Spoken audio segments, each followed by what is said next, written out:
प्रस्तुत कविता के कवि हैं नागार्जुन जी। इनका जन्म सन 1911 में बिहार प्रांत मिथिला प्रदेश के अंतर्गत सतलखा नामक गांव में हुआ। खेत जोतने से लेकर बीज बोने से लेकर फिर फसल की कटाई तक जो है यहाँ पर कितना मेहनत जो है वहाँ यहाँ पर किसान लोग जो है करते हैं। हवा के यहाँ पर सिमटा हुआ संकोच ही फसल है करके कहते हैं। कितनी सुंदरता से यहाँ पर कवि ने कल्पना जो है की।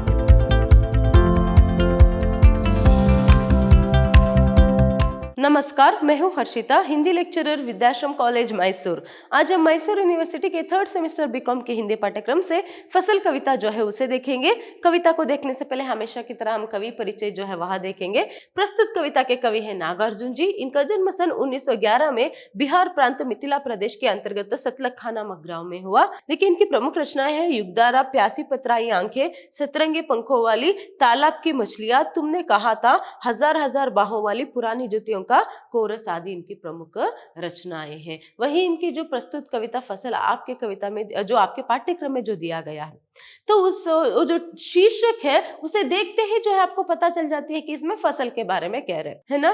तो ऐसे में फसल जो है क्या है, इस प्रश्न पर उत्तर देते हुए इस कविता की रचना जो है कवि यहाँ पर करते हैं। और प्रकृति की महत्वता और उसके साथ साथ जो किसान रहते हैं उनकी जो महत्व है इसके जरिए हमें बताने की कोशिश जो है कवि ने यहाँ पर किया है। तो देखिए कविता का प्रारंभ कुछ इस तरह होता है। एक के नहीं, दो के नहीं, ढेर सारी नदियों के पानी का जादू, एक के नहीं, दो के नहीं, लाख लाख कोटि हाथों के स्पर्श की गरिमा।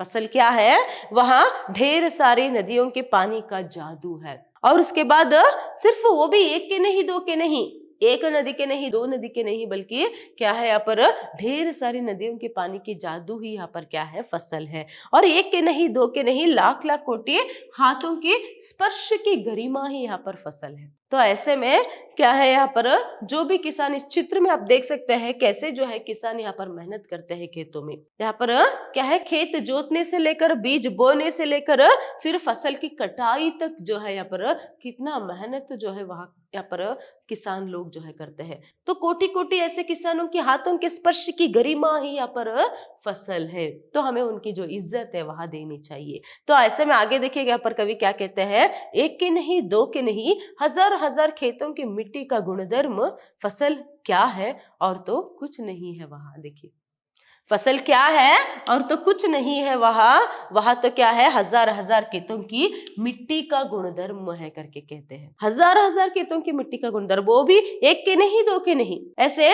न जाने कितने ही हजार मिट्टी के जो गुणधर्म है यहाँ पर फसल है करके कहते हैं। फिर और तो फसल कुछ भी नहीं है करके। तो ऐसे में आगे देखिए कवि यहाँ पर क्या कहते हैं, नदियों के पानी का जादू है वहां, हाथों के स्पर्श की महिमा है, भूरी काली संदली मिट्टी का गुणधर्म है, रूपांतर है सूरज की किरणों का, सिमटा हुआ संकोच है हवा के तिरकन का। देखिए क्या है यहाँ पर फसल, एक तो पहले नदियों की पानी की जादू है, हाथों के स्पर्श की महिमा है, और उसके साथ साथ बुरी काली संदली मिट्टी के गुणधर्म है वहां, फिर रूपांतर है सूरज की किरणों का, और क्या है, हवा के तिरकन का करके यहाँ पर कवि कहते हैं।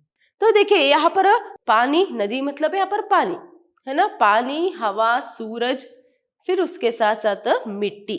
तो ये सभी अंश किसके हैं, पर प्रकृति के ही अंश है। सूरज की किरणें, देखिए सूरज की किरणों का रूपांतर ही है फसल, सूरज के किरणों का रूपांतर ही है फसल करके कितने अच्छे से कवि यहाँ पर कहते हैं। और फिर हवा के यहाँ पर सिमटा हुआ संकोच ही फसल है करके कहते हैं। कितनी सुंदरता से यहाँ पर कवि ने कल्पना जो है की है। सच भी है, वास्तविकता भी है इसमें, क्योंकि बिना सूरज की किरणों के और बिना यहाँ पर हवा के मतलब पर्याप्त जितनी यहाँ पर हवा चाहिए, और उसके साथ साथ क्या है पर मिट्टी अगर ठीक नहीं है तो भी यहाँ पर क्या है, फसल जो है वह ठीक से नहीं आ सकता। और स्पेशली सबसे जरूरी बात है पर किसान की जो मेहनत है वह भी जरूरी है।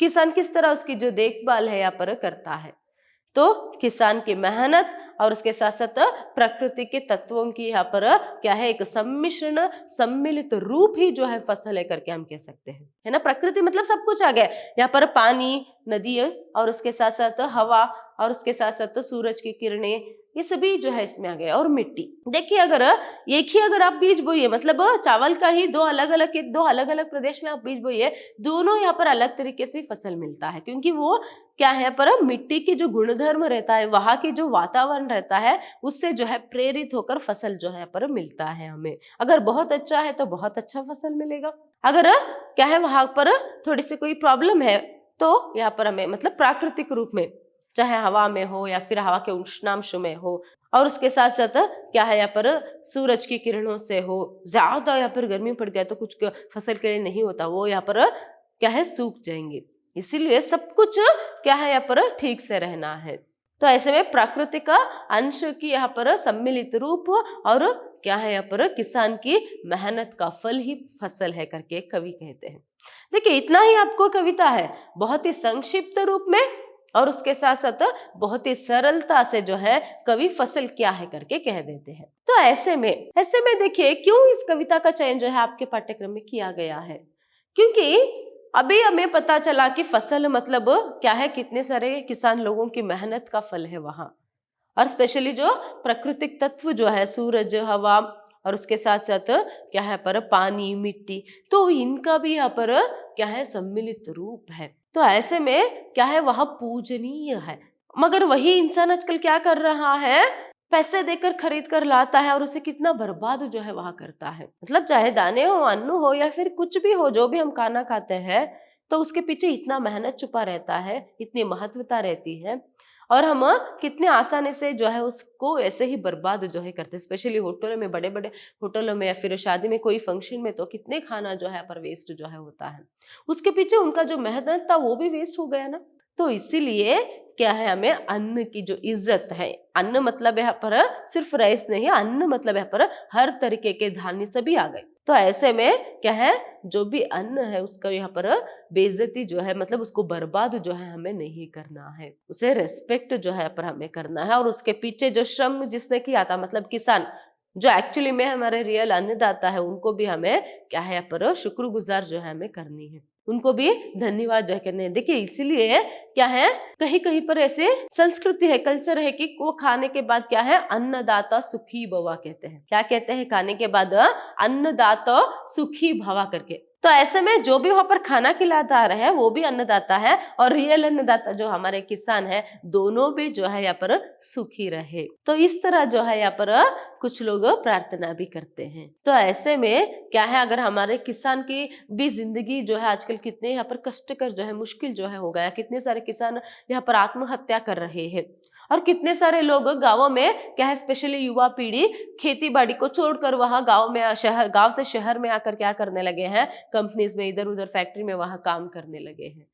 तो सोचिए, एक पल के लिए आप सोचिए, अगर शहर कोई ऐसे ही क्या है यहाँ पर खेत में काम करना छोड़ देगा, किसान से वहां क्या है कोई एक एम्प्लॉय बन जाएगा, तो अन्न को उगाएगा कौन? ठीक है, हम काम करेंगे, हमें पैसे मिलेगा, ठीक है पैसे तो मिल जाएगा, मगर क्या है यहाँ पर धान्य ही नहीं उगाएंगे तो आपको खाने के लिए क्या मिलेगा? क्या जो आप पैसे यहाँ पर क्या ये करते हैं, अन्न करते हैं, क्या उसे खा सकते हैं? नहीं ना। इसीलिए किसानों का, अगर किसानों की जिंदगी अच्छे से रहेगी, किसान अच्छे से रहेंगे, तो उनका काम भी अच्छे से होगा, फसल भी अच्छे से मिलेगा, और हमें भी। देखिए कैसे एक दूसरे के साथ यहाँ पर पूरा जो है जुड़ा हुआ है बात। और उसके साथ साथ प्रकृति भी कितना यहाँ पर किसान को ठीक से रहना है, अच्छे से रहना है, तो ऐसे ही प्रकृति को भी अच्छे से रखना जो है वो बहुत ही जरूरी है। तो इसीलिए क्या है यहाँ पर प्रकृति को भी उतना ही महत्व और उसका भी संरक्षण करना है, और हमारे जो किसान वर्ग है उनकी भी यहाँ पर क्या है, उनको भी इज्जत देना है, और उनकी भी संरक्षण जो है हमें करनी है। जब ये दोनों अच्छे से रहेंगे